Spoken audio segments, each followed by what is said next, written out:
I've read Blurred Ancestry, and there are so many nuggets, I would call it, so many little hidden gems and hidden truths inside of the book. I'm curious to know, Mario, for you as the author of Blurred Ancestry, what would you say is the main message? Like, if you could tell your reader, this is one thing that I want you to walk away from my book having understood and really grasped, what would you say that main message is for the reader in the book Blurred Ancestry? That it's more than what people call you. Too many times we have been taught that we are something else based off of what people can see. On my book that I've written just from me, myself, I want people to understand that I'm more than what you may see. I have more inside of me. My definition does not come from what you are, or what you say, or who I am, but who I know I am from me finding who I am. That's what I want the readers to kind of gravitate to. I mean, you hit it on the mark. To learn more about your past, you have to, well, to move forward in the future, you have to know about your past. For Blurred Ancestry, that's what a lot of things is. You know, it's blurred for a lot of people in our culture. We don't know. I want people to understand it's okay. You can look for it. Guess what? We're from kings, queens, warriors, you know, maybe even some witch doctors or something. You know, that's the whole thing about fiction writing too, that I want to be in there. It's just, it's fun. It's a fun adventure. Like you said, it's a lot of twists and turns. People are eventually going to walk away knowing this is who I am, that it's okay for who I am. I'm strong. I'm more than what people call me to be.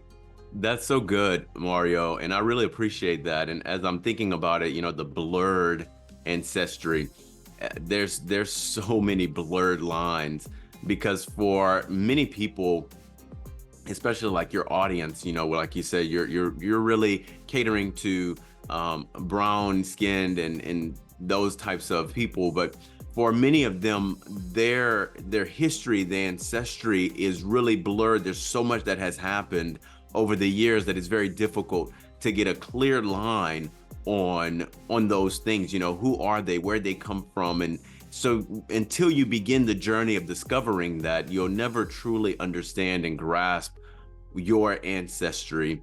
And I just think that it's really a great work that you're putting forth here, a great effort that you're putting forth in this. Now, I have another question, and this is one of my more fun questions, and this deals with the author once again. So once again, having that exclusive talk with the author behind the scenes, if you will, wanting to know, what would you say as the author of Blurred Ancestry, what would you say is the most important chapter in your book?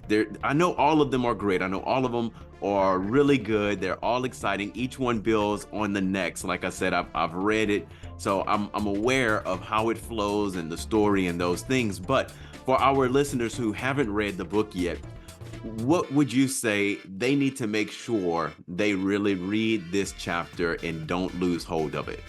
Yeah, that is a tough one, because I had a good time just writing the whole story. But I honestly would have to say my favorite chapter that I really put part into, it's called Neyusi Untu, Swahili word meaning Black River.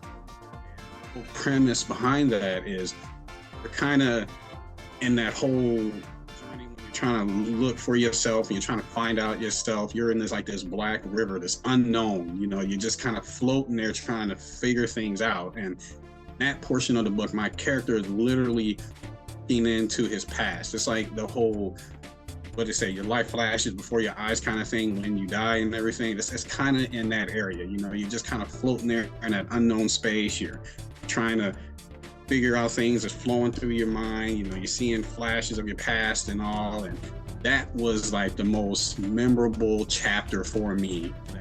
Got done writing it, I was like, wow, okay, that was perfectly described how I want things to go. And people who have read it, they said the same thing. They said that was the one chapter that they enjoyed the most reading, because they've experienced that moment when they have looked in their past or currently on that journey looking in their past. So if you're going to read the book, that chapter is called, again, just so I can pronounce it right, because, you know, like I said, it's in Swahili, it's in an African language. It's Neyusi Untu River.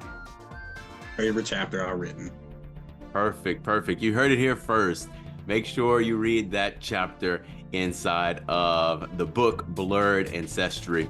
Now, Demario, I heard that you have a short excerpt from your book that you wanted to share with us, just a little brief insight into the book to kind of give our listeners a chance to hear a little bit of the book.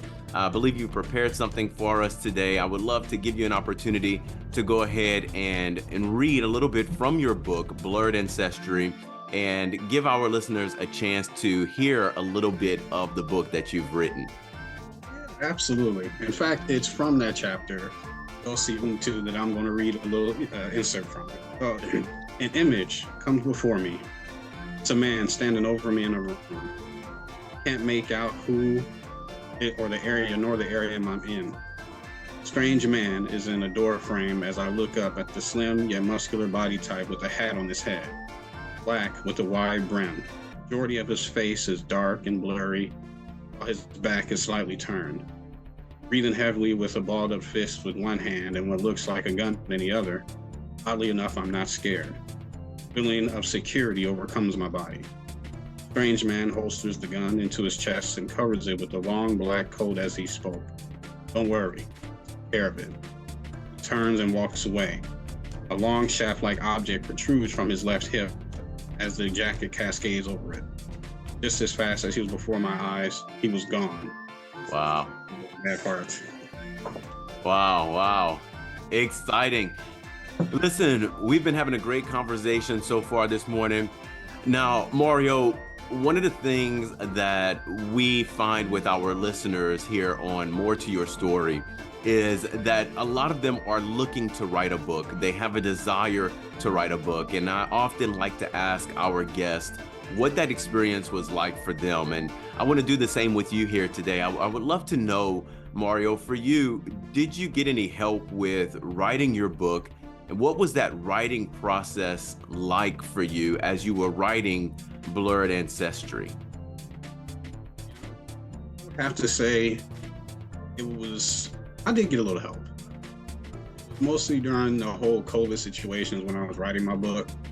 Now, the help I received was like master classes, 2 pages, things like that, just getting experiences and interviews from other authors. Prevalent authors like Walter Mosley. He's actually one of my favorite authors. And he often said, when you're writing, just write. Don't think about editing it. Don't think about the portions of it. Just get it all out. And that's essentially what started my whole journey.